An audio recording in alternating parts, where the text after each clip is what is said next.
If the clerk would please take the roll. Councilmember Danuski? Here. Councilmember Herbig? Here. Councilmember Curtis? Present. Councilmember Sperry? Here. Councilmember Smith? Here. Deputy Mayor Van Ness? Here. Mayor Baker? Here. Thank you. If you would please stand and join me in the Pledge of Allegiance.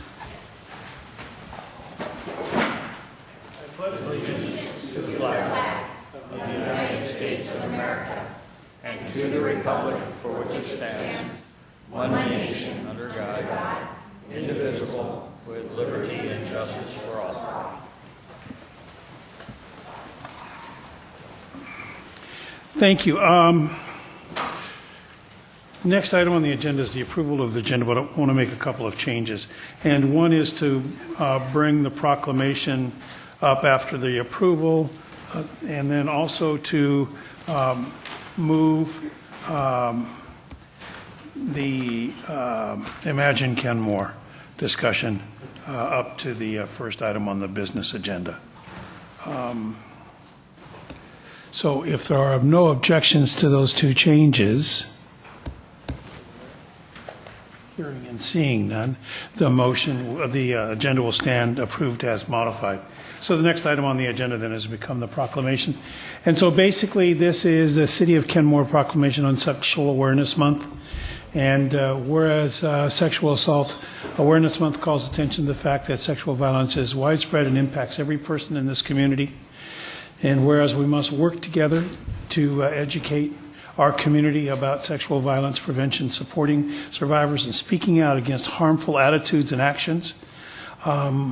Now, therefore, I, David Baker, Mayor, City of Kenmore, on behalf of the City Council, do hereby proclaim April 2016 to be a Sexual Assault Awareness Month in the City of Kenmore, and urge all citizens to join advocates and communities across the country in taking action to prevent sexual violence, as each day of the year is an opportunity to create change for the future. Next item on the agenda then is a presentation. Okay. And this is a presentation of St. Vincent de Paul, proposed wall mural design. Ms. Cully and Ms. Admin. Oh, and Mr. Jernigan, how good to see you. You had to come. We can get the projector screen, or the...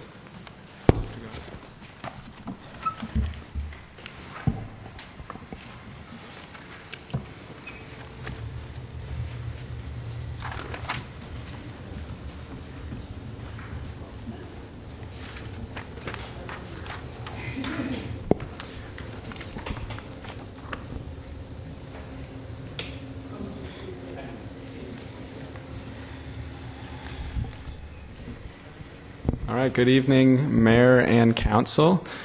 Happy to be here with my friends and associates, Amberly Galcoli and Stacy Admin. And they will take over shortly. I'm just here to give a very brief introduction, and they will talk about the St. Vincent de Paul mural. As you all know, we had this mural design on display here at City Hall last week, and there was opportunity for you to view it and to comment. And then on Thursday last week in the afternoon, we met with a committee that included St. Vincent de Paul and the Kenmore Heritage Society, and we discussed the mural and had a chance to listen to the artists talk about their vision, and then we approved the mural design for moving forward. So this is a kind of project update and a chance for the artists to speak about the process to you. So without any further ado, I will turn the time over to the artists, and I think they want to stand at the podium and speak to you. So we'll do that, and then I'll just be moving through this mural digitally for anyone who would like to see. Hello? Okay. Yeah. Good evening, Council and the Kenmore community. Stacy and I are excited to present to you the drawings that we have been working on for the mural that will be painted on the St. Vincent de Paul wall on 73rd Avenue Northeast. This project is truly unique, as it is a collaboration between you, the Council, St. Vincent de Paul, the Kenmore Heritage Society, and local businesses. Everything about this mural is collaborative, from my 1/3 funding structure to Stacy and I integrating our art styles into the visual story that you see before you. Over the last 6 weeks, Stacy and I would begin each week with one half of the drawings. We called it the North and the South walls. On Friday by 3 p.m., Stacy and I would sometimes literally run to the UPS store and ship off our drawings in order for them to be delivered by Monday morning. Kenmore's history is so rich that not everything made it. We hope that this mural will be the first of many integrated artworks in our community. One of the functions these types of murals serve is education. Stacy and I are excited to share the history of Kenmore through face-to-face engagement while painting the wall, offer several community engagement fundraisers as a means of bringing the community together, as well as a long-term virtual map that teachers could use in their classrooms, or anyone for that matter could go online and enjoy. This mural will have a legacy of at least 20 years on that 73rd Avenue Northeast wall. Stacy and I asked each other, if there was one word that could describe what we discovered about Kenmore, what would it be? Also, of all the parts of the mural that we have depicted, what was the one story we'd like to share briefly tonight with all of you? The word that kept coming to me was humanity. By definition, humanity are feelings, disposition, and sympathies of man, especially a disposition to relieve persons or animals of distress and to treat all creatures with kindness and tenderness. There was a man in Kenmore that was considered one of the first recyclers in town. He was homeless, and he lived under a cardboard box behind the silos of the Kenmore premix plant. The Kenmore history book spoke briefly about him, and something intuitively told me to dig a little deeper in my research by contacting Cal Portland to see if anyone might know about this man. I contacted Doyle Davis, an exec at Cal Portland, and told him about the mural project and asked if he could ask around about the story of Mr. Bottles.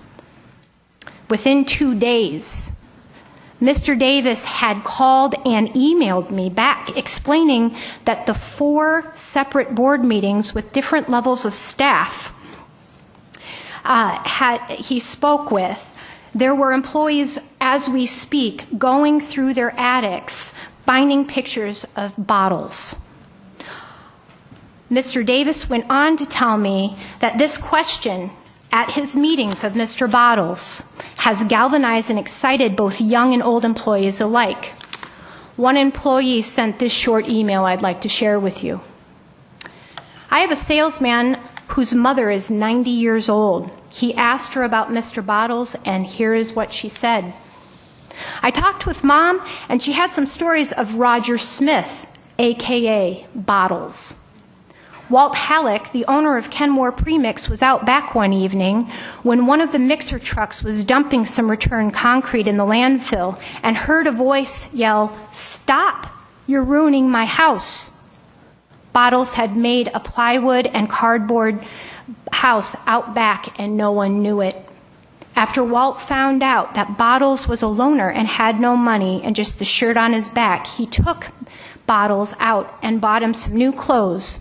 And he also went to the state and got him some assistance money. Walt also put him up in the guard shack that later became the scale shack that I did work in for a summer or two. As years passed, Walt, my mother, and Artie Lee, a bookkeeper at Kenmore, took care of his banking and made sure he had food and shelter. Bottles had many health issues, and the fire department would be called a lot. The guy at Kenmore Fire Department would check on him on the weekends just to make sure he was okay. When Bottles passed away from heart failure, Mom, Raymond Page, and Artie Lee made sure that he had a proper burial. She said that if he would have been sleeping in that makeshift shelter out back that evening, that he would have been buried alive and no one would have known. She went on and on about a few other interesting stories, and she said that Bottles was a pleasant guy who really had nobody except a sister that never came around until just a few days after he passed. But that's another story. I would like to share with you a quote by Lady Bird Johnson about community. She said, "While the spirit of neighborliness was important on the frontier because neighbors were so few, it is even more important now because our neighbors are so many." While working on the design for this mural, I have been immersed in images of Kenmore as a community of neighbors, from images representing the Native American people whose village was located where the Sammamish River enters Lake Washington, up through what we see outside right now. I've read and listened to the stories of examples over time of people in Kenmore living together and celebrating together and helping each other in times of need. Gal and I have created a mural to recognize and honor the community that Kenmore is and has been. We are particularly excited about all of the historical tidbits that are about our community that viewers will learn about when they're visiting our mural. You will notice that the Inglewood Golf Course is represented in the mural by a large area of grass and the figure of Porky Oliver, a nationally ranked golfer who was hired to be the club's pro at a time in the late 40s when they were ready for a boost in national recognition and membership numbers. But perhaps the most fascinating story that we heard about the golf club was actually from just prior to that, during World War II. In order to stay afloat, the club was leased to the United States Coast Guard, who needed housing for personnel who had been forced to live in cars and chicken sheds near the Lake Washington shipyards in Kirkland. During their stay, some Coast Guard men allegedly drove tractors and farmed on the fairways, raising chickens and pigs for the kitchen. After the war, Joel P. Barron, the owner of the land and an exotic bird fancier, allowed his peafowl to roam the fairways, and I like to imagine that the peacocks that I hear in my neighborhood now are distant relatives of those that were here decades ago. Now, moving forward, our next steps related to the mural will be focused on community engagement and finalizing the logistics of transferring our image and painting. We're planning a variety of community activities and fundraisers, including a bowling night at Kenmore Lanes, a pub crawl and scavenger hunt, a dinner and auction at the Inglewood Golf Club, and coloring nights at Snapdoodle Toys, featuring pages from a coloring book that we are designing from the black and white line drawing of the mural. We plan on starting to transfer our image onto the wall on May 1st, weather permitting, by projecting and tracing the line drawing about 1/5 of the mural at a time. And we'll do one-fifth of the mural line drawing transfer, then paint that, and then move on to the next 1/5 of the mural. We're really, really looking forward to talking with the community about the mural at the events and at the wall. So thank you. Thank you. Thank you, Council.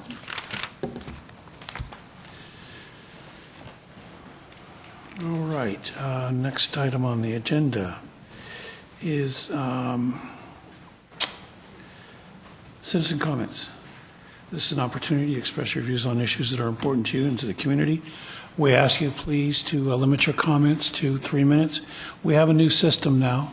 There are lights on the podium, and when the light goes from green to yellow, you have 30 seconds, and when it goes to red, the time is up, and we ask you to please try and wrap up your comments. So with that, will the clerk please call the first person? Todd Hochstrasser.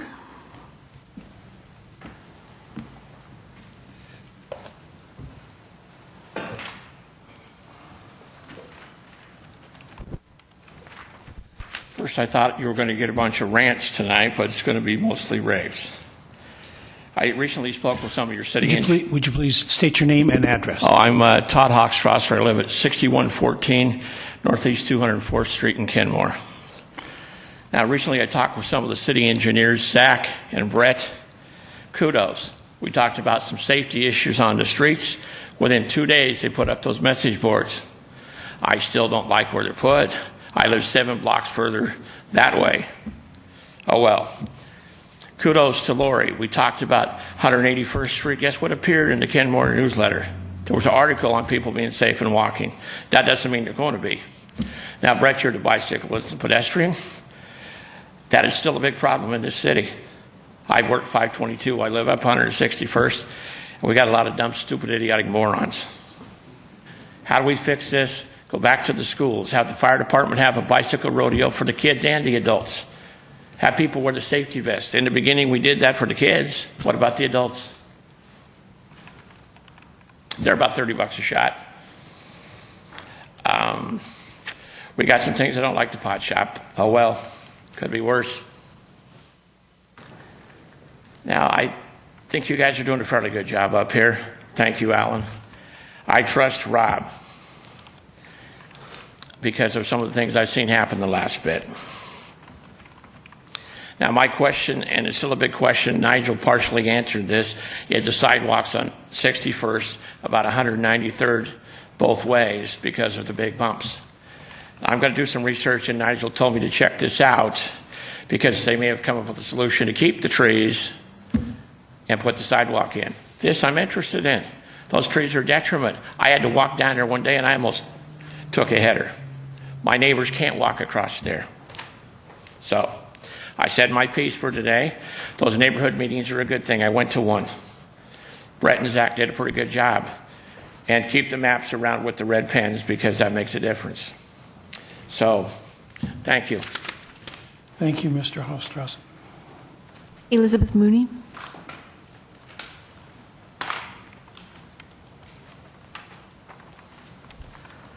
Hi, I'm Elizabeth Mooney, 5934 Northeast 201st Street, Kenmore. I'm here for two reasons. Briefly, to just comment on what you've been working with the staff on, the public agency utility exception or exemption. To tell you the truth, I think it gets mixed up, but I do not recommend to my friends or my city or my council making exceptions to the laws we already have meant to protect what is left, what little is left of our natural resources. I don't think you should change anything. I think you should have our staff work on something else.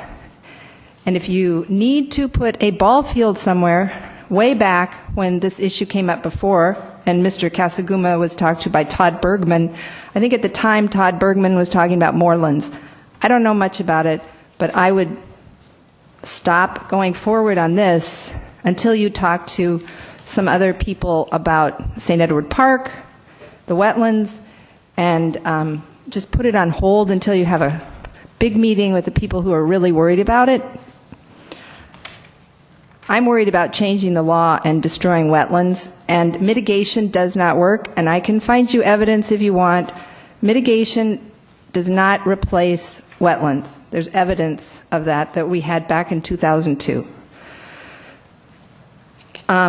Secondly, I mean, it's almost funny, it's so depressing that these guys are here from KGM or WashDOT and that we, as the city of Kenmore, are going to host the demolition of the 520's old Evergreen Point floating bridge. I have no idea how we can be such a pathetic reciprocal for hazardous waste that they're going to cut up without any measurement, without any pre-post measurement. I'm trusting you, Councilmember Herbig, because we chatted, that the council was not for this.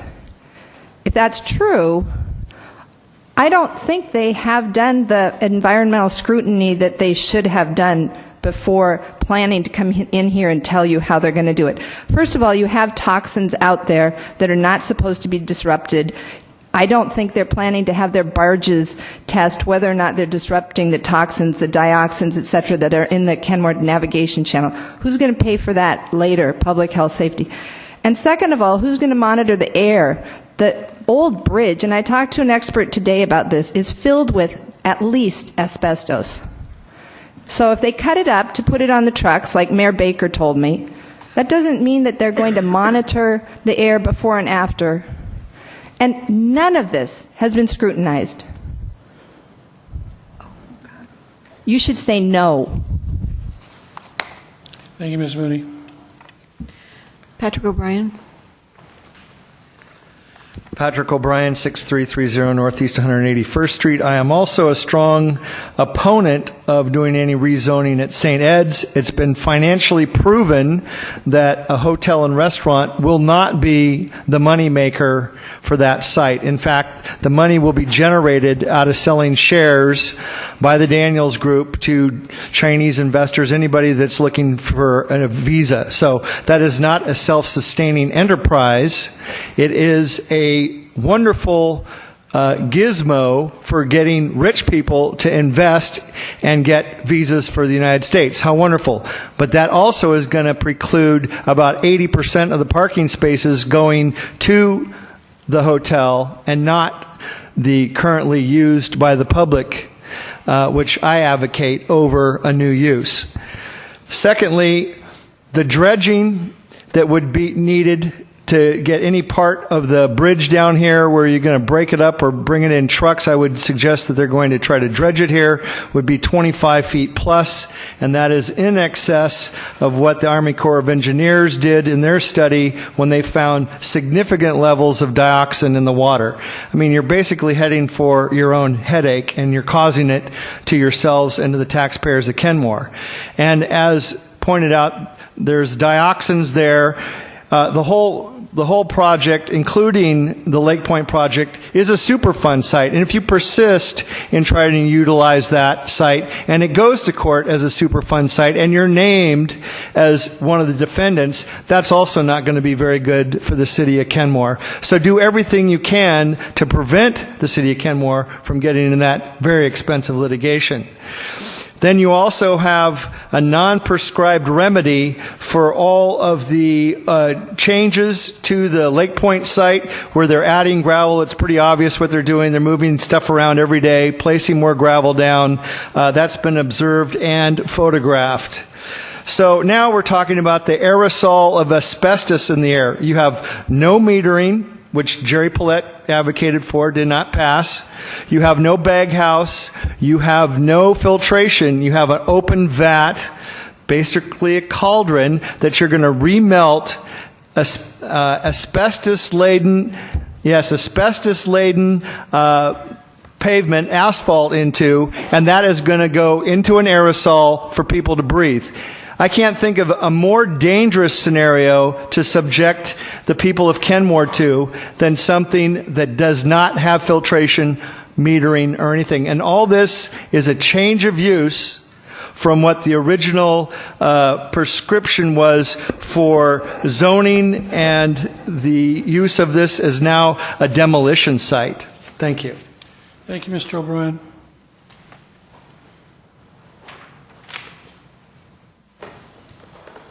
Oh, there's no one else signed up.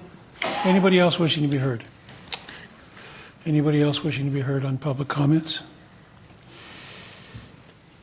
Hearing no further comments. Mr. Hofstrasse and Ms. Mooney and Mr. O'Brien, thank you very much for your comments. A lot of these are going to be on the agenda tonight, and so we ask you to stay and hear the conversation. Next item on the agenda is the consent agenda. Is there a motion to approve? So moved. I'll second. Any further discussion, comments, questions on the consent agenda? Hearing none. All those in favor say aye. Aye. Opposed? Consent agenda stands approved unanimously. Next item on the agenda, then, as we moved, E, Imagine Kenmore. Council direction on potential ballot measure projects. Mr. Carlinzy, Ms. Bent, Mrs. Overlease, Mrs. Gregory, and Ms. Harris.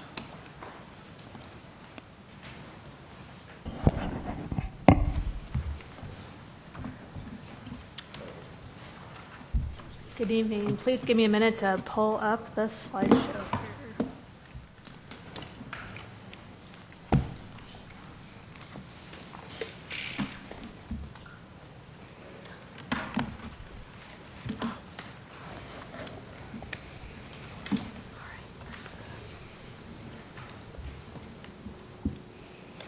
All right, good evening, Mayor Baker and Council. I'm Chris Overlease, your Public Works Director, and we have Leslie Harris in the City Manager's Office, and Joanne Gregory and Debbie Bent. And we will be giving you an update on the Imagine Kenmore process and we will be asking you for direction to move forward this evening. So you'll recognize this PowerPoint. It's what you saw on the 22nd of February, and our intent for this evening is to show you the 3 draft packages. It's what you saw on the 22nd plus a minor change. And tonight we're going to be asking you to pick one of these packages or modify a package and pick it for our second round of statistically valid survey. So without further ado, excuse me, I'll get into the packages. So the Parks and Recreation package, this is the same as it was laid out on February 22nd. It's got Log Boom, the Tolt Trail, the Rhodey Park Boardwalk, Squires Landing Park, and St. Edward Athletic Fields. And the high-level cost estimate for this package would be approximately $16 million. The second package is the Sidewalks, Bicycle, and Trail. And this project had a tweak to it, so it still includes the 61st and 68th Avenue sidewalks. Juanita Drive grant match, you'll remember that the funding that we're proposing wouldn't pay for sidewalk on all of Juanita, but we think Juanita Drive would be competitive for grant funding, so we're proposing a chunk of money for a grant match. And then we had swapped out a project and added the sidewalk gaps. Now and that would be citywide, and this total cost for this package, it was $18.7 and now it's $17.7 million. So really this is the tweak we made from the 22nd of February. The Walkways and Waterways package is the same as you saw on the 22nd. It's got the 68th and Juanita sidewalks, the Log Boom Park project, Rhodey Park Boardwalk, and the Squires Landing Park.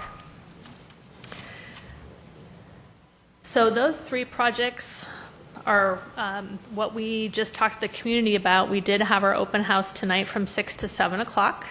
This is a schedule that we talked about on the 22nd. So we had our open house tonight, and tonight we're hoping that you'll pick one of these packages to test.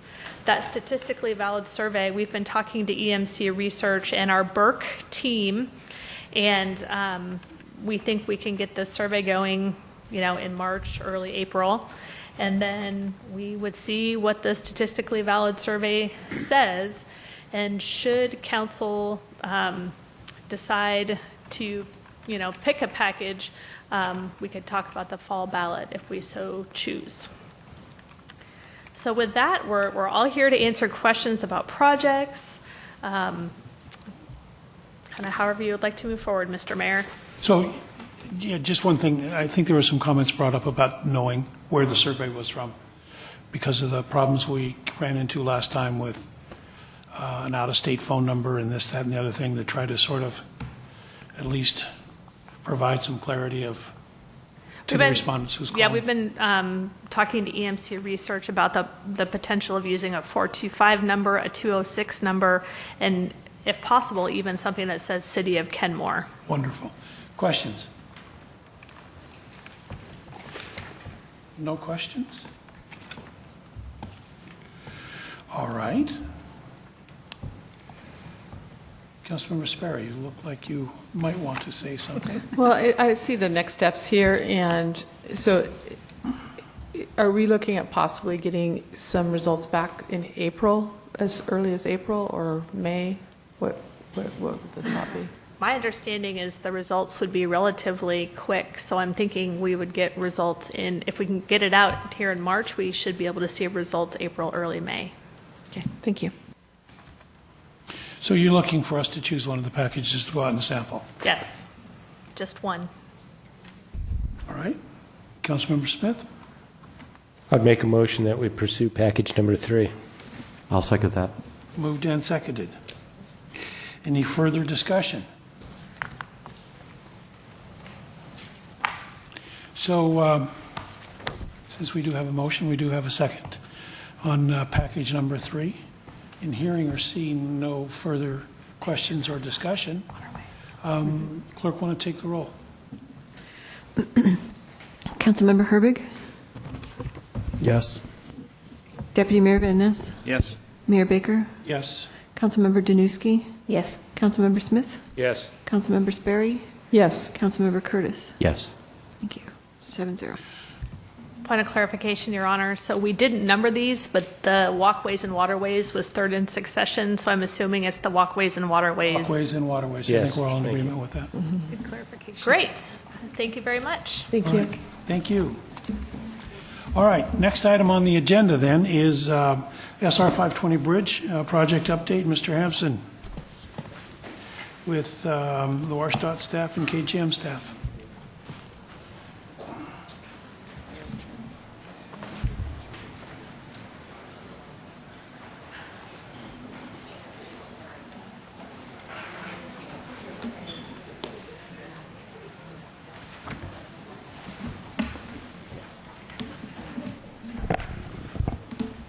Good evening, Mayor and Council.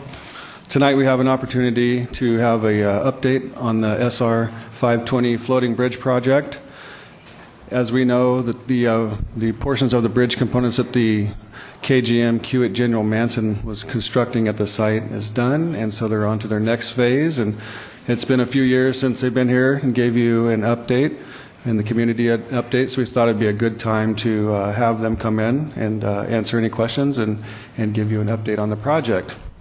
So immediately to my left is Ben Nelson. He's a Kiewit General Manson manager. He's a site manager now at the Kenmore industrial site. To his left is Dave Becker. He's the WashDOT project manager. And of course we have Nancy Owsley, our assistant city manager, here too. That Swan Pelly is in the audience tonight. She's on the WashDOT team as a consultant. We've worked with her and Dave and other agency staff over the last several years as this activity has been going on in Kenmore.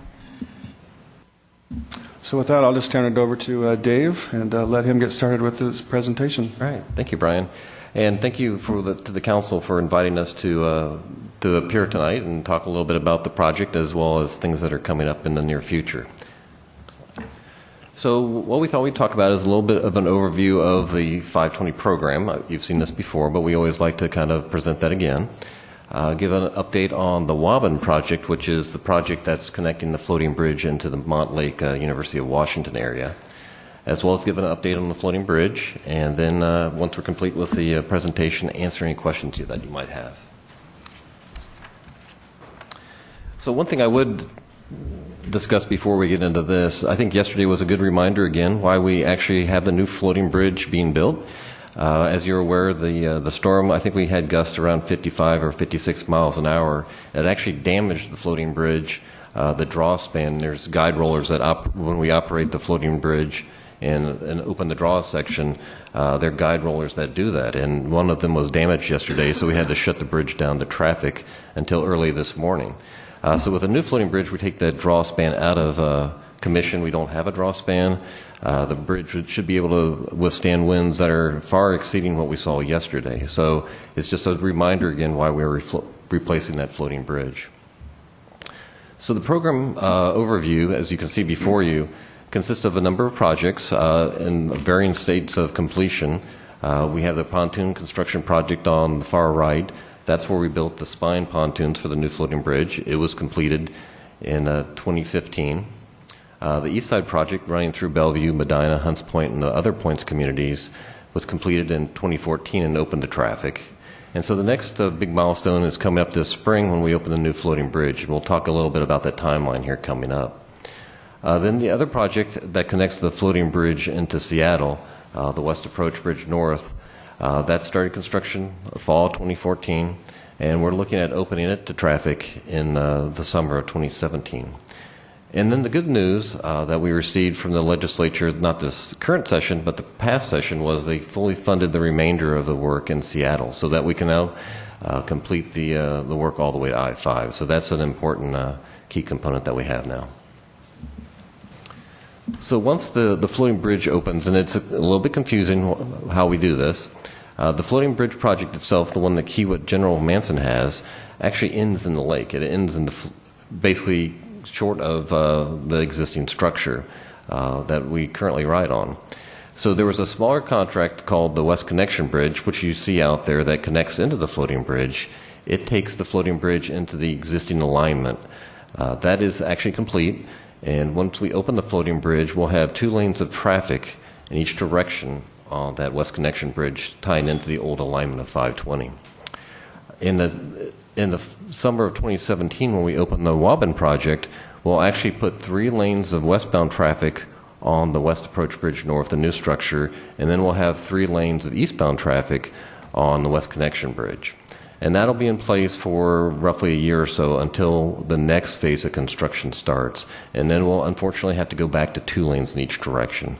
That's just unfortunately the staging that we have for that work right there.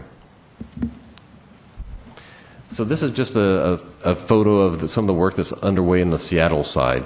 On the left-hand side, you can see the existing alignment of the approach to the floating bridge, and on the right, you can actually see the new West Approach Bridge North. You can see it's a little higher above the water. It's a little bit more, hopefully, elegant in terms of the columns that we have as we build out to the new floating bridge. Again, this will be open to traffic probably in the summer of 2017. So the floating bridge itself, we're in relatively good shape. As you can see from that aerial photograph, on the right-hand side, you see the new floating bridge. The majority of the major construction on the project is complete. There is a lot of finishing work before we open it to traffic, with the primary item being the commissioning. And if you think of the commissioning, it's like the electrical systems, the fire system that we have on it, the ITS, the Intelligent Transportation Systems, the striping, and some minor paving. All that needs to be completed before we open the bridge to traffic, which will be here in about, well, actually it'll be in April when we open it to traffic. So we'll talk all about that here in a moment. One of the other items that we wanted to bring to your attention is we do have a big grand opening plan that will be open to the public the first weekend in April. April 2nd and 3rd, and we'll talk about that here in the next slide as well. Once we move traffic onto the new structure in April, we will then begin immediately to remove the old structure from service. It will be removed from the lake in its entirety. Ben will talk a little bit more about some of the decommissioning operations with that. However, I think it is important to note that we will not be bringing the pontoons to Kenmore. The pontoons have all been sold. Kiewit has sold those to a different maritime contractor who plans on repurposing those elsewhere. So the items that will be brought to the Kenmore site, and Ben will talk about this, are some of the superstructure elements, but the pontoons themselves are not coming to Kenmore. They've been sold to someone else who will repurpose them outside of the state of Washington. So this is just a reminder of the upcoming grand opening event, and I think there's a lot of information if you're interested in that website, 520golong.com.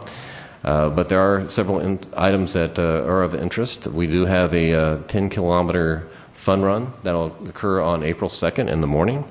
Then there is a longer bike ride on Sunday morning that will go across the floating bridge as well as through Seattle. So there are a lot of activities that are planned for that weekend. They're all free to the public. Again, at that website, it gives information about how you can actually attend the event, because it is a little bit complicated to get out to the floating bridge just because of the location of where it's at. It's not easy to park right there. But there's some good information on that website in terms of how you can get out to the festivities. So the big traffic switch that we have coming up, it'll occur over 2 weekends in April. So on the weekend of April 8th through 11th, we'll switch traffic onto the new structure going westbound. So we'll close the existing floating bridge down on Friday night at 11 p.m. and then reopen it on 5 a.m. on April 11th. And when that happens, all the westbound traffic will be on the new structure. But for 2 weeks, eastbound traffic will remain on the existing structure, so you'll kind of have a split, westbound on the new bridge, eastbound on the old bridge. Then 2 weeks later, on the weekend of April 22nd through 25th, we'll then close again the existing structure down to traffic, actually both structures down to traffic, so we can switch the eastbound traffic onto the new floating bridge. So on the morning of April 25th, we'll have all the traffic on the new structure.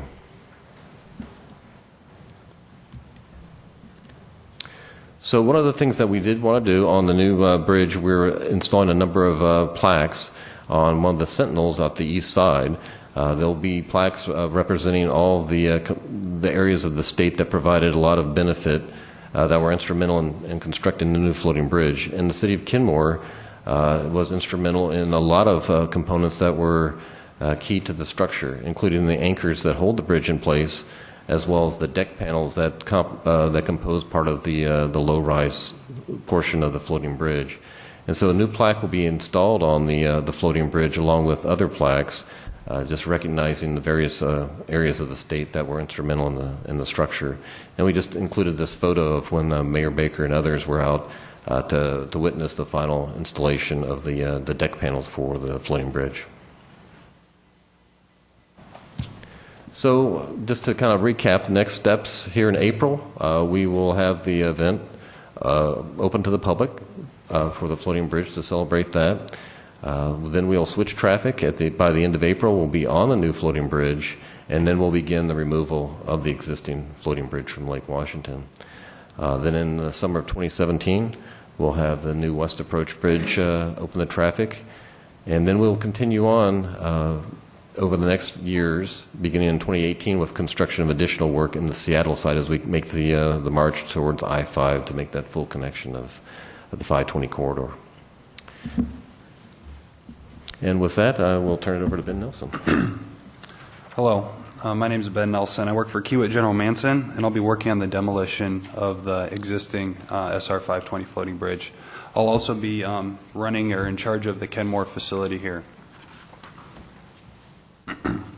First of all, our new lease is down to 8 acres. We were at 22 acres, but now we're down to 8 acres. That's all the land that we'll need to get rid of everything else that we have on site, as well as use it to facilitate getting some of the stuff off the bridge. So first of all, as Dave said, we are not bringing any of the pontoons up to Kenmore. We also, because of that, we won't need to do any dredging in the Kenmore slip, so we'll leave it as is and we won't have to do any of that. Next, we're going to be removing all the asphalt on the lakeside with trucks to immediately get them off, and we won't be bringing any of that asphalt up through the Kenmore site as well. And then lastly, the asbestos that is on the current floating bridge is all inside the pontoons, and they're being sold as is to the buyer that's taking them out of state. Next on this slide, you can see some of the scheduled dates. So the existing bridge demolition begins once all the traffic is on the new bridge on April 25th. The demolition of the project will run through December 2016. Our standard shift hours will run from 6 a.m. to 4:30 p.m., although to comply with Kenmore codes, we will be doing all the noise generating activities will only run from 7 a.m. to 5:30 p.m. Monday through Friday. Next, going through some just general what the activities will happen through 2016. Beginning in April, we'll start to load out equipment and materials from the Kenmore site to barges to get down to the bridge site. We'll also do some material processing and hauling May 2016 through October 2016.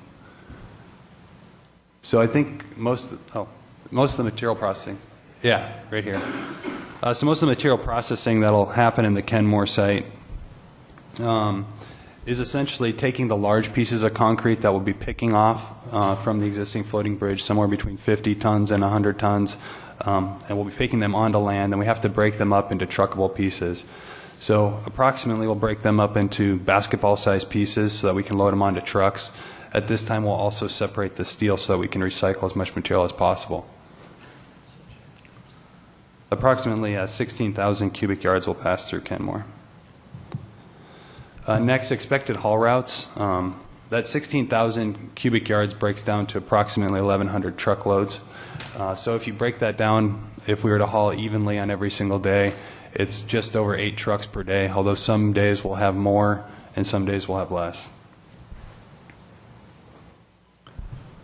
Next day, going into some marine traffic, KGM anticipates having approximately 4 barges per week into the Kenmore slip.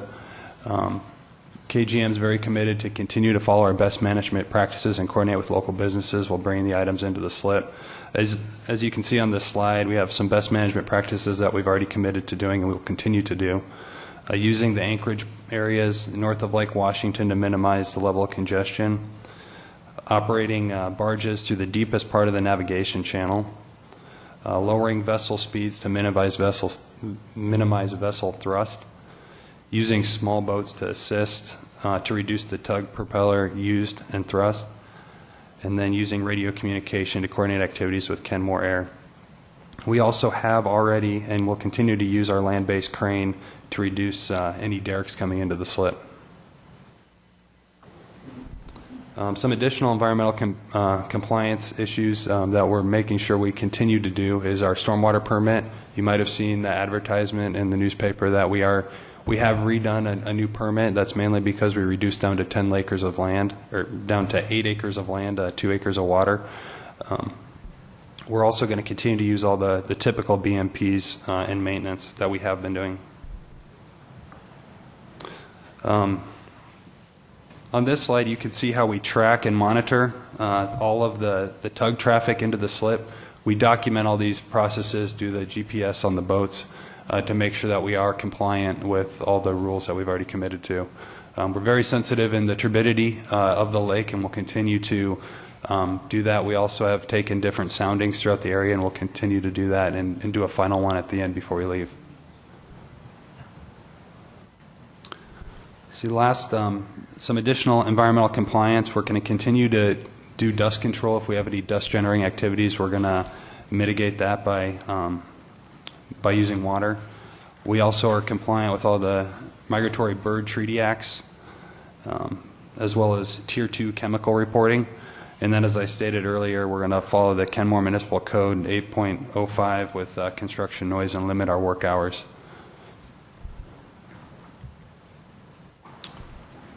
And that's all I had. So I think if there are any questions that the council has, we'd be more than happy to try to answer them. Questions? Mr. Smith.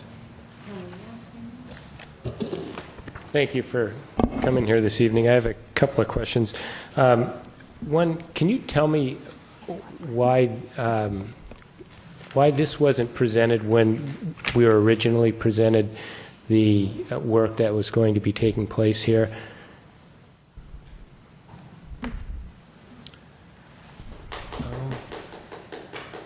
Please, we're trying to have a business meeting here, so I appreciate your concern, but I would ask you to please refrain. I'm applauding my Mrs. Mooney, please. So let me take a stab at that. Then I would ask Kiewit General Manson to respond as well. I don't recall all the meetings that we've had with the city of Kenmore. I would say that this has always been part of the contract. There's a removal of the existing structure. And so we give a lot of flexibility to the contractor in terms of how they would like to approach the work and where they will do the work. So I think some of these work elements probably change with time, but I guess I would defer somewhat to KGM to address maybe some of that demolition aspect. I mean, as far as I guess my knowledge, I'm not extremely familiar with the beginning of the project and the planning when we first came to Kenmore. So I guess I can't speak on that right now, but I can get back some responses to you guys. Well, and the reason I ask is because I remember the meetings when they took place, and earlier today I went back and I pulled up from the community meeting that was held on October 20th, 2011, and the headline was Lake Point Site Interim Use Proposed 3-Year Project, and this was October 2011, to precast component materials in support of the 520 Bridge Replacement Project.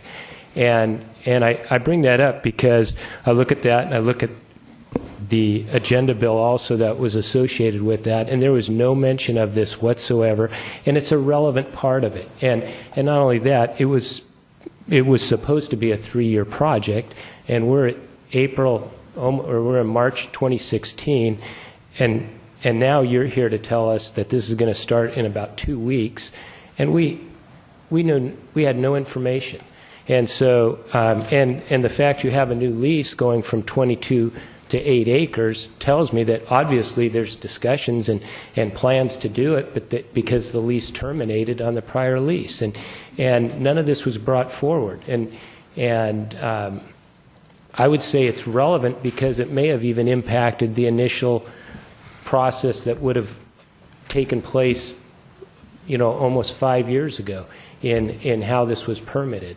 And so I think I'm actually against this because I think it's another thing that's being done with very little information provided to us. We're the community that suffers the consequences and gets no benefit from it. And I think it's neat. You've got a PowerPoint that shows all the cool things for 520, but where we're located, we don't drive 520 hardly at all out here, and yet we continually have to deal with these impacts. And so I'm against it, and I would ask our staff to do whatever we can do to prohibit the permit from going forward. And then one last thing, from a staff perspective, I would like to know, Brian, can you tell me anything that specifically is required in a new permitting process for this use to move forward? So the property is zoned west sub-area, regional business zone. And within the zoning code, it has uses that are allowed conditionally, outright, or prohibited. And as we know, heavy manufacturing is prohibited in the west sub-area regional business zone. And so what it is, it's given a classification of an existing legal non-conforming use. And so we have another area of the code that discusses existing legal non-conforming uses and what they can and cannot do. And from what, that's what I understand that the KGM WashDOT people are going to try to follow, is that existing non-conforming legal use. If it gets out of that realm of what is allowed through that chapter, we would be looking at a permit. And to permit a heavy industrial use through an expansion or heavier intensity, we'd have to look at that. So, and that would be the angle that I would like to think we would pursue, and that's looking at if it's illegal. We all know it's been legal non-conforming use for years, and it begs the question of at what point does a change in a heavy industrial use require a new set of circumstances on what's legal non-conforming? Because based on this change, we could look at theoretically many different changes that could take place for decades on that point, and it would always fall into being a legal non-conforming use. And I would say if we know this is a change of use because it's no longer manufacturing, it's now decommissioning or recycling the existing or the other components. So it seems to me that that would require a new permit, which would trigger a whole new set of legal actions on how and what can be done on the site. It's a possibility, and we could take a look at that. Thank you. Deputy Mayor. You showed the picture of the mayor, myself, Stacy, you were there, and several staff members when the last section was being laid on the deck. It was up above us in the picture, the last one that was cast here in Kenmore. And I remember distinctly asking the KGM representative that was showing us around, now what's happening in Kenmore? And she said, most people have been moved off site. Nothing's going on at the site. It's just a matter of decommissioning and shutting everything down that's there. No mention of demolition of the old bridge at that time. And as I was going to comment on what Councilmember Smith has commented on, there was no mention of demolition. It was building the deck sections and anchors for the new bridge here in Kenmore. And that was the extent of the project. And yes, it was a 3-year project. We're past that now. We're extending it on to something different. I just, Kenmore, as Councilmember Smith said, we get nothing out of this. We don't get any of the sales tax. All the sales tax goes to Seattle and Medina. We might get a few cups of coffee purchased by workmen that are there. But that's about the benefit that Kenmore has received from this.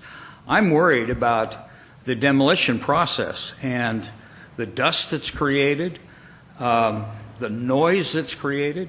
We've got new regulations on heavy industry in terms of noise and pollution and so on. I'm not sure how this applies to a, what use did we call it? Heavy manufacturing. Heavy manufacturing exception. But no, I'm opposed to any change in this continued process down there at Lake Point. Yes. Councilmember Herbig. Excuse me. Reiterate a little bit of what my colleagues already said, but Kenmore already went out of our way to help WashDOT, frankly, build a project that has impacted Kenmore in a negative way. The new bridge has led to, and the tolls there have led to increased traffic throughout Kenmore. We've borne the brunt of that. And frankly, nobody heard anything about this deconstruction until just the last, I want to say 60 days even. I don't think I heard about it until January. And so to hear now that the site is going to continue to be used in a way that will be noisy, that will have adverse effects, that will still end up having heavy trucks using our roadways is incredibly disappointing. I would hope that WashDOT and WashDOT's contractor would realize that Kenmore has already given our pound of flesh for this project and find some other way to deal with this segment of the project, because we've done our part. It's time to move on. Thank you. Councilmember Danuski. Pretty much Councilmember Smith and Herbig have said what I feel as well. Our citizens have put up with a lot, and the demolition sounds like it'll be even noisier than the building of the bridge. So just kind of on the same page with them. Councilmember Curtis. I think I agree, and also one more factor is the Sammamish Bridge. Since it's had some safety concerns, we've put weight limits on it. And so that little route where everything's hauled away in two routes, one of those is probably limited. Councilmember Sperry. Thank you. I think my fellow council members have said most of the things that I wanted to say. One question I do have is what other alternatives were considered? What other alternatives were considered for decommissioning the bridge and grinding up the concrete? One of the main thing we try to do is sell as much of it and recycle as much of the materials as possible. The best way to get the material off the site is through Kenmore. We've looked at some alternative options, but ultimately the answers kept coming back through the site.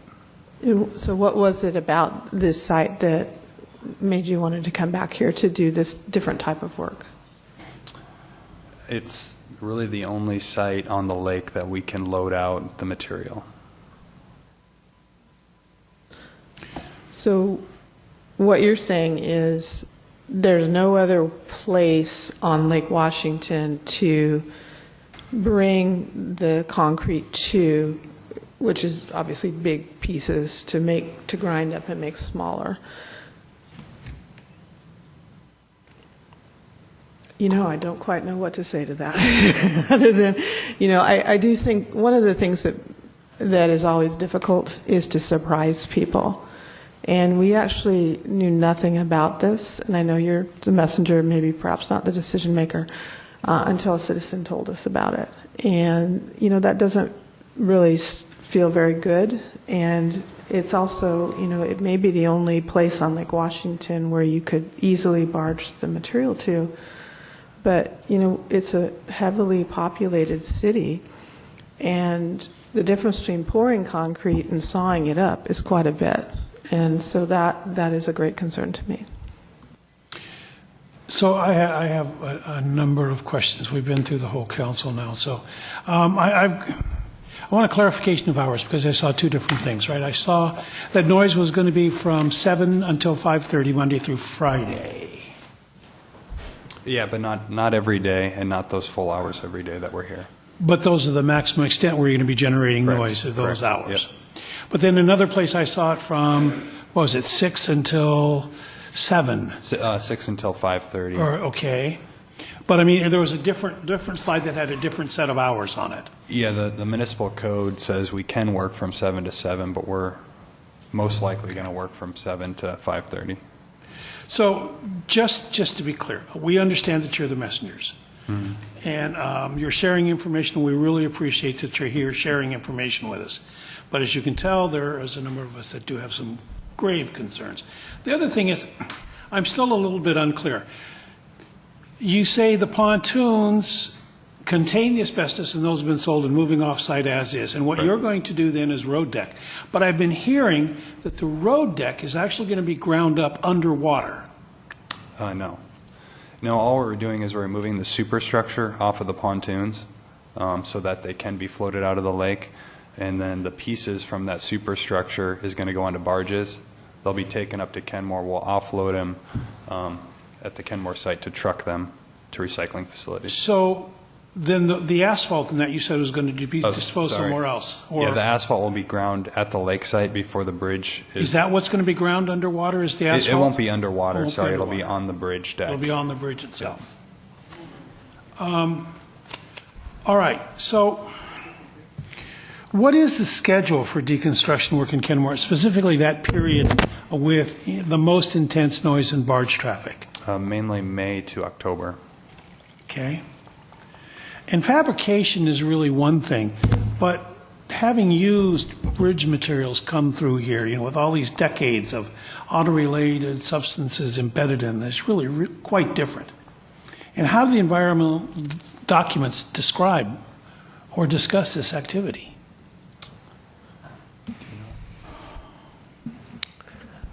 I'd have to actually go back and read the NEPA and the EIS to see how that was described. If you could get back to us on that, I'd certainly appreciate it, because to construct the new stuff here is one thing, but to bring all this old stuff here with all of the contaminants and everything, I'm finding it a little distressing. But since the property's been used for a major state transportation project, beginning with dumping all the I-5 waste there in that facility, we believe it's fair to expect, up until this point, at least some consideration. We haven't even been given any consideration with all of the diverted traffic we've seen, with the deterioration of our bridge, the deterioration of our roads. I know that we haven't had a lot of truck traffic because it's been barged out, but still, there's been significant wear and tear. And we've received no consideration, not that that's going to make anything better, but it's just, it's the way that we're sort of expected just to do this. And I'm not really happy. Again, I know that you guys are just the messengers, but I think it's important that we get this information out, because we really intend pursuing this with state leaders, because we have given and given and given as a community, and we just continue to get dumped on. And so I'm trying to get that message across. Councilmember Curtis. I'm ready to go again, too. I had sort of two questions. One is if it's possible to give us actually a little more information on the timeline. So when was the decision made that the demolition was going to be done here? I'd be interested in knowing kind of the gap between decision made and when we finally heard about it. And then the second, I do have a concern if 1,100 dump trucks of stuff are going to go out one way, since our bridge is weight limited. What is that going to do to our roads? We'll make sure that we comply with all weight limits on bridges. If we can't use that route, then we'll use different routes. But still, assuming it all goes out one way, it just seems like that's a lot of dump trucks, heavily loaded dump trucks going out one way, and what wear and tear will that have on our roads? Yeah, I mean, even if we're at the weight limit, I mean, it's still putting ads. Deputy Mayor. You made the statement that this was the only location on the lake where you could do this. What about other locations? I mean, you hauled the pontoons in through the locks. They weren't made here. They were made in Aberdeen and Tacoma, right? Yes. And barged all the way up here through the locks and into the lake. That was cost effective for you. I see no reason why you can't run these barges with all this concrete chunks out through the locks and take them back to some industrial location where they can be and can be disposed of in a way that doesn't impact a residential area. We've been through this a number of times with the asphalt plant too. The concrete in the asphalt plant and Lake Point was here long before this population really grew up. I moved here in 1975. There were undeveloped areas all over Kenmore at that time.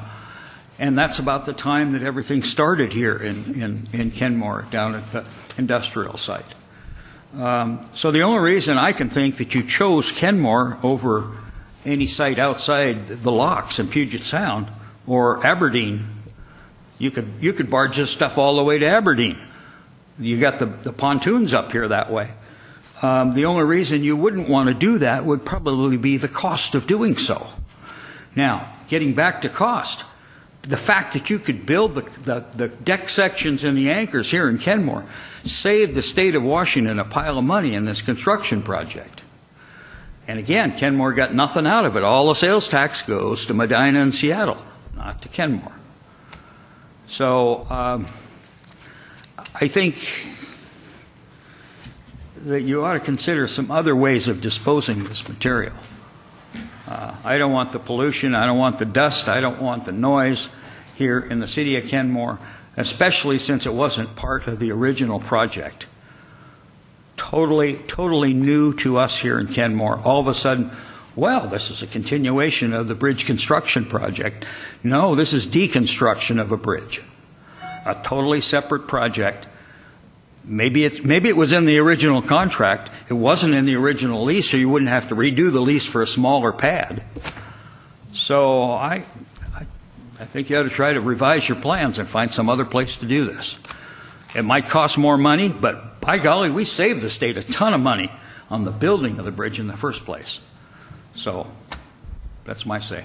Thank you. And don't misunderstand. And again, you're the messengers, yes, but you can take the message back to your higher-ups and to the state of Washington. Please do. And don't misunderstand here, because we keep talking about the sales tax and everything else. It's not the money that we're looking for. It's the principle of the thing.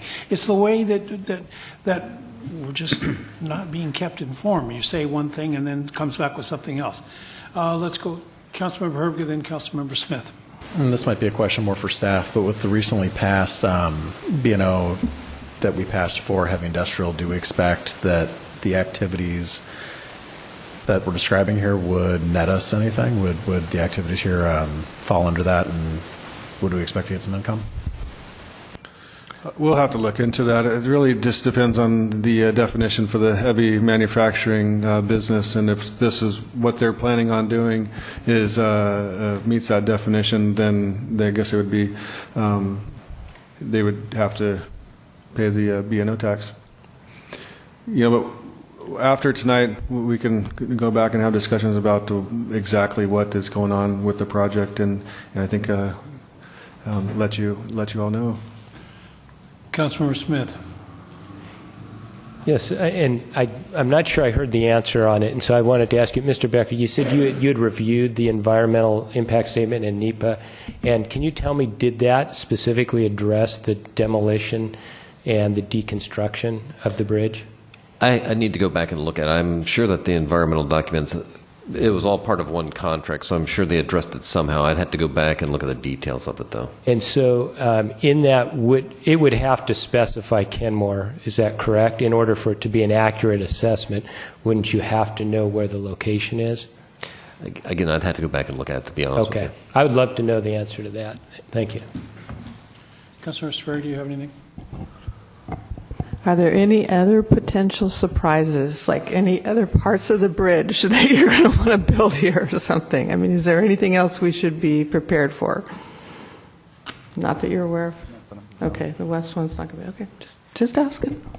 So, I mean, we have been looking forward to repurposing that area over there, to getting rid of the heavy industrial, to start seeing some redevelopment over there. So, this is just not what's expected. Anybody else? Mr. Hampson, thank you. Hey, thank you. And thank you, gentlemen. Thank you. We appreciate the information.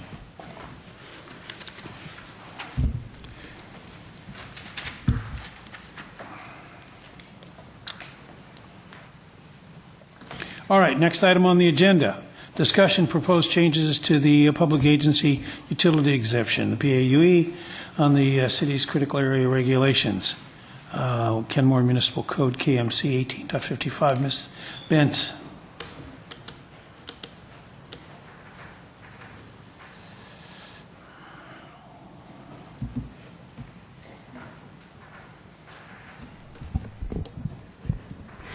Good evening, Council.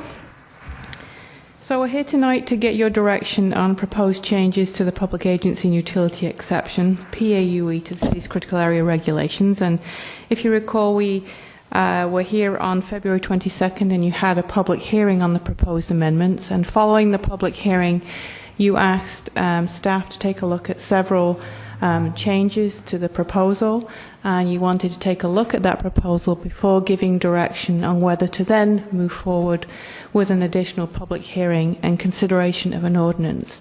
So what I would suggest is I would like Laurie to kind of briefly go over the changes that we made to address your concerns, and then I would ask for council direction on moving forward to a second public hearing and consideration of an ordinance. Thank you. Laurie. Good evening, Mayor and Council. So as you recall, the PAUE, the Public Agency and Utility Exception, allows public agencies or utilities to apply for an exception to the city's critical area rules if strictly following the rules would prohibit a proposed public project, a park, a sidewalk, or a utility service extension such as a gas or electrical transmission line, for example. The PAUE is a Type 2 land use decision requiring a public comment period, a decision by the Development Services Director, and the possibility of an appeal to the city's hearing examiner.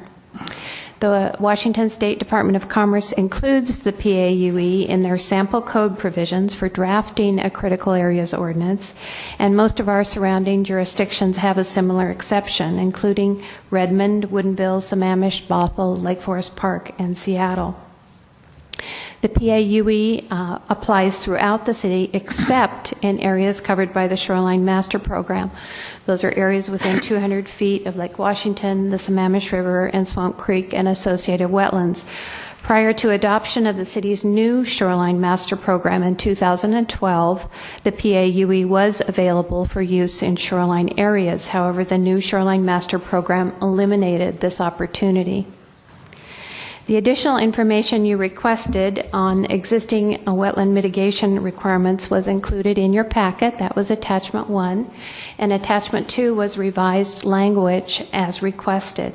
You asked that we clarify Paragraph A to make it clear that it was applied either to a public agency or to what we were calling a private utility. And as I mentioned last time, we defined private utility because in current usage, a utility could include a telecommunications facility, for example, and that was not one of the entities that we wanted to be covered by this section. The second thing you asked was that we add more specific language about mitigation requirements. So a new new sentence was added that says, for impacts to wetlands, the development proposal should strive to meet the mitigation performance standards outlined in two other sections. I won't give you the numbers right now, but those are the sections that talk about wetland mitigation rules and ratios. And last, you asked that we add an example of a practical alternative. So in the definition of practical alternative, we've added an example. A practical alternative to a proposal to place a sidewalk through a wetland might be to place an elevated boardwalk through the wetland. So that was just to give an example of what we were considering a practical alternative. So those were the changes that you asked us to make. And with that, I'm available to answer questions. Questions?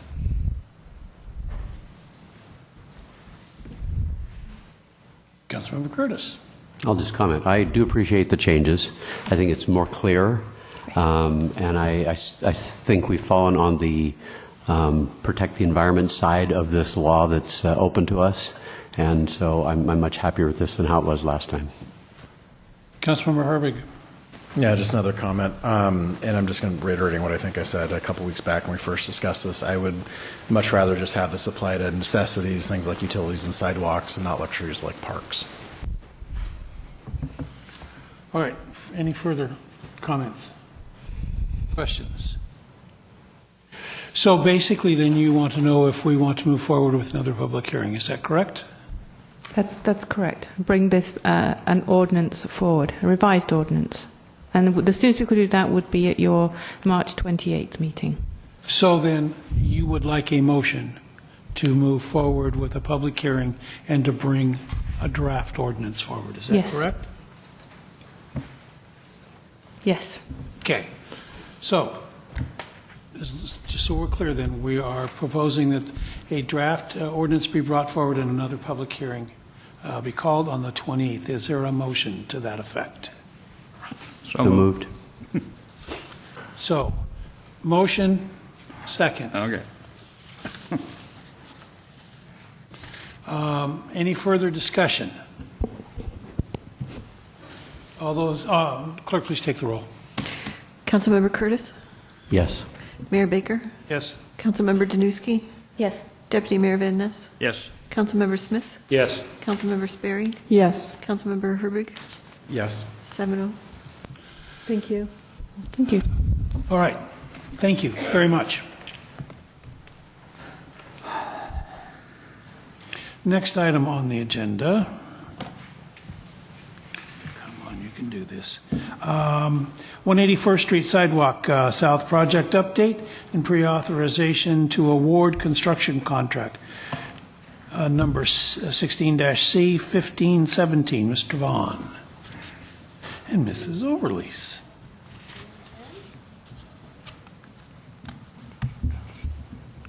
Good evening, Mayor, Council. We're here to give a quick update on the 181st Sidewalk Project and to request pre-authorization to award a contract to the low bidder for 181st Street Sidewalk South Side, and also request approval for project agreements with PSE, Comcast, Frontier, and North Shore Utility District. So the project, as you see, is 700 linear feet of sidewalk on the south side of 181st between 68th and 73rd Avenue. The project is consistent with the city's downtown design standards and previously constructed improvements on 181st Street. It includes curb gutter, sidewalk, storm drainage, street trees and grates, irrigation, street and pedestrian lighting, with electrical outlets at the tree wells, utility undergrounding with PSE, Comcast, and Frontier, and some North Shore Utility District water upgrades, water main upgrades within the project limits. Funding sources include the City of Kenmore, federal grants with PSRC and CDBG, and franchise utility revenue. The project costs are within estimated allotted budget. Design is complete and we're ready to go. We're ready to advertise tomorrow, and we're looking for authorization to do so. Bid opening is scheduled for March 29th, and construction is anticipated to last approximately 3 months, weather permitting, between May and July of 2016. This exhibit on display shows what the utility undergrounding is, the result of the utility undergrounding, with the red dots being the existing poles that are going to be removed from the right-of-way. So there's a total of 6 poles that will be removed. There will be 1 existing terminal pole at the very end on the 73rd side, and there'll be 3 new poles, the green dots, which will be set to allow the services to the homes in the trailer park to remain aerial. The only conversions that we're going to do with this project are the 2 residential homes just east of the Safeway driveway. With that, I would like to request council authorize the city manager to execute a contract with low bid for 181st Street sidewalk for an amount up to $770,000, which includes a 10% construction contingency and to approve the project agreements with PSC, Comcast, Frontier, and North Shore Utility District. And with that, we would open it up to questions. Questions?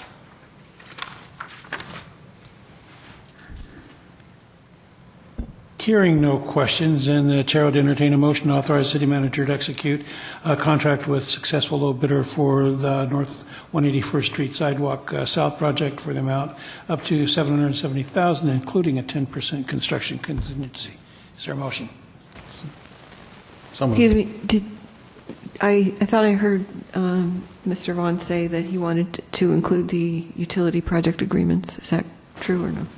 Yeah, there's two items. One is to get pre-authorization, and the other is to accept the project. I'm looking at my stuff here, and I'm only seeing what I read, so that's a change. The utilities, D, another item. Yeah, but I'm not seeing it here, is what I'm saying. Okay. That's right here. Not on C. I'm seeing action requested right here, and that's what I'm looking at. Okay. All right, so let's go with the first one without the utilities, So moved. and I'll second. Any further discussion? Clerk, please take the roll. Councilmember Danuski? Yes. Councilmember Smith? Yes. Deputy Mayor Van Ness? Yes. Councilmember Herbig? Yes. Councilmember Curtis? Yes. Mayor Baker? Yes. Councilmember Sperry? Yes. All right, so would you restate the part with utilities, because it's not on my stuff. So the next item would be to approve the project agreements with the various franchise utilities, PSC, Comcast, Frontier, and North Shore Utility District for the water main upgrades within the project limits. It's the next item on the agenda.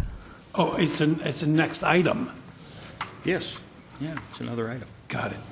D. Now Item I D. see it. All right, so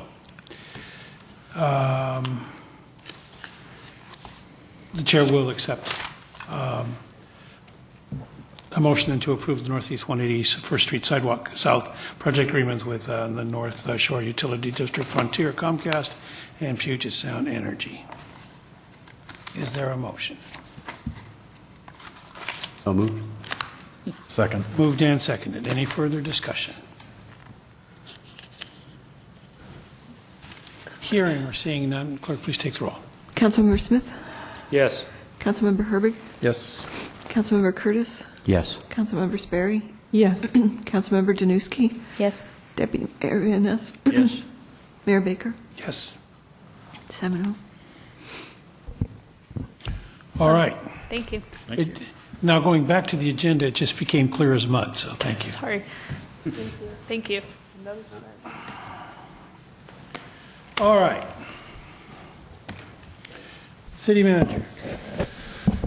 Thank you, Your Honor. Just one note about this 181st sidewalk project. This is the type of thing that really gets my juices flowing. I love this kind of stuff. And it's one more increment in the transformation of our downtown, and it really requires a team effort. The funding pieces that you see there in your council bill were a result of a lot of hard work from a lot of my coworkers here, including Lori Anderson, who spearheaded the CDBG funding, and she had to fight tooth and nail for that money, and fight she did. She did a good job for us. So thank you, Lori. Thank you, Kent, for squeezing this into your already busy schedule. Kent's our lead engineer on 522 West A project, and that all by itself is a full-time job. So thanks everybody for making the room to fit this important project in that will help transform our downtown. Also, we are tentatively looking to have an April 5th, that's a Tuesday night, joint meeting with the Fire District Board of Commissioners and also Lake Forest Park City Council. I received confirmation that that date works for Lake Forest Park City Council, and I'm hoping to hear Wednesday morning if that date works for the Fire Commissioners. They are actually going to meet tomorrow night to determine whether that date works. We tried for the 4th, but the 4th didn't work, so now we're trying for Tuesday the 5th. We're also, if we do have it on the 5th, we're also looking to take that opportunity to invite our legislative delegation to come and be recognized and to celebrate with them for the really good work they did during this legislative session. They really went to bat for us big time and got some really important things done for the city of Kenmore, not the least of which was the kind of the swapping of the transportation funds, where we're able to move the West Sammamish River Bridge money up sooner in exchange for the 522 West B funds a little bit later. That was a really big deal for us, and they were able to get it done. And then they were also able to work on some other legislation for us that was important. And they also had a success with Lake Forest Park as well. And so we thought it made sense for them to jointly recognize our legislative delegation that evening. So how is the 5th of April looking for all of you?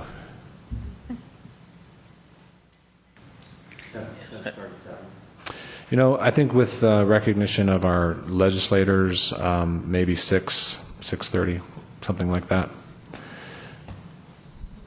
Is that in addition to the 4th? Do we have a meeting on the 4th? No meeting on the 4th. Okay.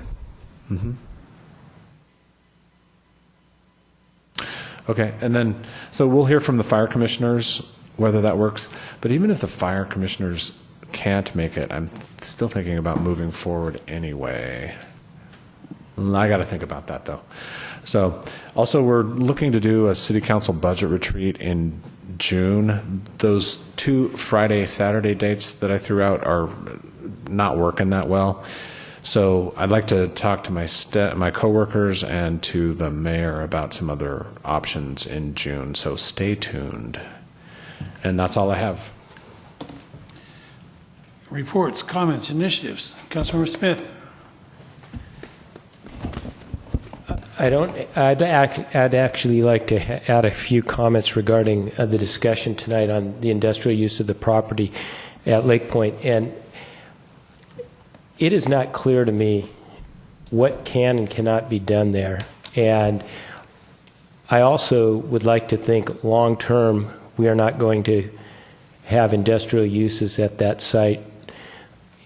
And I would like to know if there's a way that we can, in a reasonable way, either amortize out the heavy industrial use at those properties, or to try to understand better what can and cannot happen there under a legal non-conforming use ordinance. And you could also even take it over to the cement plant or the asphalt plant, and if you know, they're in an ongoing use that's non-conforming now, but if that became no longer profitable, do they have the ability to switch to another heavy industrial use that we're not aware of?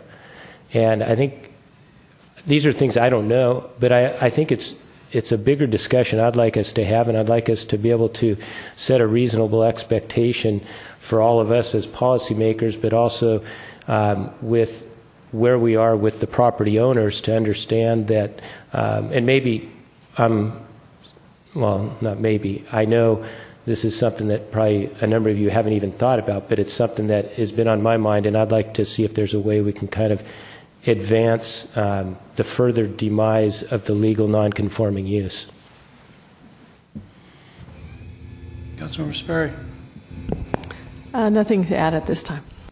Councilmember Curtis. Nothing to add. Councilmember Herbig. Like probably everybody in this room, I was without power until probably 5, 6 o'clock this morning, I think.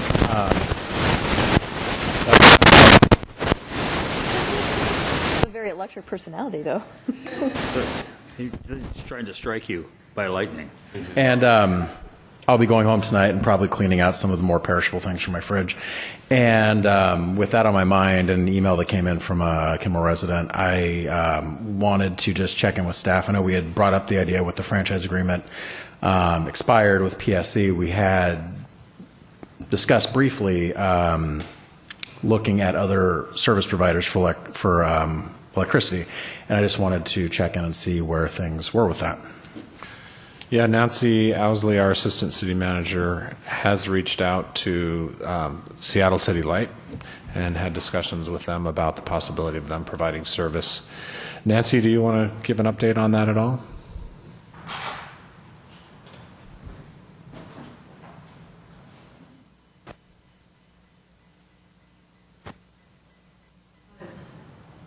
Yes, we have had just a couple of very preliminary discussions with other providers, namely City Light, and it's something we'll continue to look into.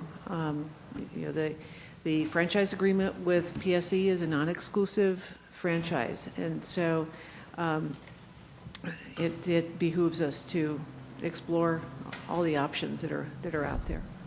And Nancy, I will say too that the last that we heard from PSC today is they expected that the bulk of Kenmore power would be restored by this evening. So I think, and they really did keep in touch with us throughout the day on the progress of restoring that. It was a big storm.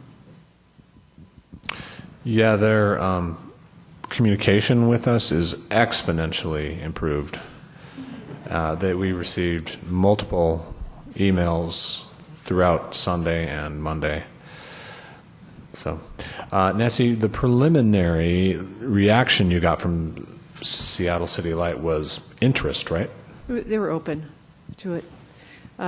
We'll also be most likely signing a contract with a consulting firm for independent expertise on power reliability and delivery, and we're in some discussions with a firm that worked with the city of Bellevue over a long period of time as they were renegotiating their franchise agreement with PSE, and so dealt with things like reliability, the restoration of power, but also the capacity for serving new development too. And so we'll probably be back and discussing that with you in the near future. Councilmember Danuski. I wanted to give a thanks to Leslie Harris for putting on a great volunteer appreciation event last week. She did a good job. Everybody seemed to enjoy themselves. I thought it was great. Deputy Mayor. Thank you. It is frustrating to look out from my house and look across Lake Washington and see all of Seattle still lit up, and we're not. And just as I was leaving home to come to the meeting tonight, my neighbor stopped me and said, "Do you have Comcast?" And I said, "No." He says, "Gosh, I got to find somebody else in this neighborhood that has Comcast that's still out." He called and complained, but one complaint isn't enough. You got to have two or more for them to respond. So he's just sitting there with no Comcast, and I don't know whether that's typical. It was a surprise to me. I was impressed. Ours came back on 6 o'clock this morning, 6:30, whatever. And, those things happen. Trees come down and branches fall on wires. And after that one meeting that we had with Puget Sound Energy up at Circuit 26, it was enlightening to understand how the system works. And when one branch falls on a wire, shorts it out, and until they identify that problem and get it fixed, the whole circuit shuts down. It's a switch that automatically cuts it down when there's a short circuit. And it's a safety thing. And we ought to be glad for that safety that is in the system. However, I still look at all those lights down in Seattle every time our power goes out. So, David and I were at an NLC meeting last week. We both flew back on Wednesday. Interesting meeting. It was interesting from a political standpoint, and all the discussion about what's going on with national politics. from both sides of the aisle was really interesting to hear some of the comments from people, and some of the presentations that were made, and some were quite humorous, and so it was a fun meeting from that standpoint. From a standpoint of what we got out of it, I was looking for more and more information on technology and transportation with my role with ETP and our conferences that we plan. There was a lot more conversation about technology and technological advances with the Uber and Lyft and autonomous vehicles and all that. But still, I left that meeting with no recommendations as to what the city of Kenmore should be doing to prepare for all this technology that's coming at us fast and furious. The ETP, Eastside Transportation Partnership, are currently planning a second conference on technology, and the goal of this conference is every topic that we consider in this conference will be directed at what the cities need to do to prepare for this, to keep pace with it. The technology industry is moving along very rapidly, and we were thinking that maybe next fall we'd have this conference. No, we're shooting for trying to do it in June, and hopefully we can put it together by then, and it should be a bigger and better conference than we had last October, which surpassed all our expectations then. So that's in the mill. So pass that on to you. So also, while we were back at NLC, we had some really great meetings with our legislators. So we met with Susan Delvini, which was really quite good. She had to, we were coming to her office, and she was running back over to the Capitol to a vote, and she made sure she got back before we left and spent a few minutes with us. So we started talking about a number of things. One of the issues that we were talking about was Bastyr University and a STEM program. They want to start a STEM program online at science, engineering, technology, and math, I believe it is. And they want to direct this toward their undergraduates and to underprivileged, disadvantaged kids, so to sort of help them get a leg up on some of this new technology. We also started broaching the subject with the senators as well as the congresswoman about some bike lanes and sidewalks and street improvements that we want to do here with routes to school, like Juanita Drive, like 61st Street, like some of the other things, to sort of start laying the groundwork for getting perhaps some ideas of mechanisms we could use for funding. Is that about National Science Foundation? Oh yeah, we're also at the we were at the Customs. National Science Foundation with that, with those requests, and we went to Customs and Border Patrol for some issues that we're having with Kenmore Air and their immigration and flying, and people that are having to be bused down to Lake Union because they don't have the proper internet connection. So anyway, we made some headway on that one. Finally, I think we understand a little bit better what's going on. So it's back in Kenmore Air's purview now. So I was glad that we had the opportunity to do that. Also, Mrs. Harris and I had the opportunity to go down to Tukwila for a meeting with, I believe it was over 20 cities in King County, to discuss some of the homeless issues and what we're going to be doing, what the region is going to be doing about this, because it's pretty serious. I don't know how many of you have driven downtown recently or seen some of the, or read some of the stories about what's happening in the jungle and really how bad and how desperate it is getting. And one of the things that's always gotten me, and I guess maybe I'm becoming or learning to become an activist about this one, is that over 25% of the homeless population in King County is seniors. And over 50% nationally is seniors who are not there really because of any fault of their own.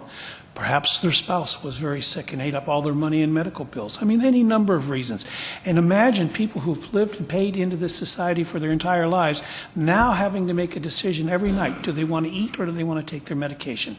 And this happens. It's very widespread. And those decisions are being made every day.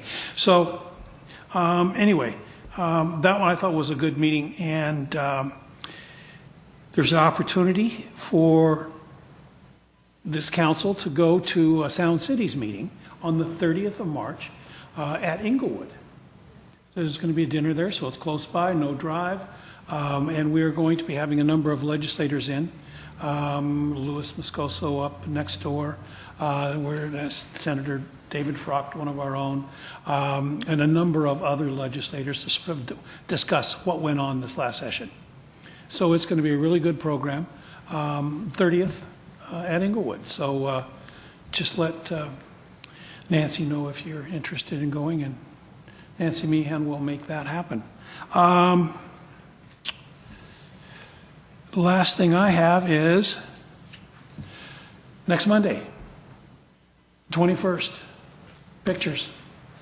Yeah. Come a little early. 6 o'clock in the community meeting room next door. With that, then, we have Planning Commission March 15th. Our next council meeting is the 21st and again on the 28th. And unless there's anything else to come before us, we are adjourned.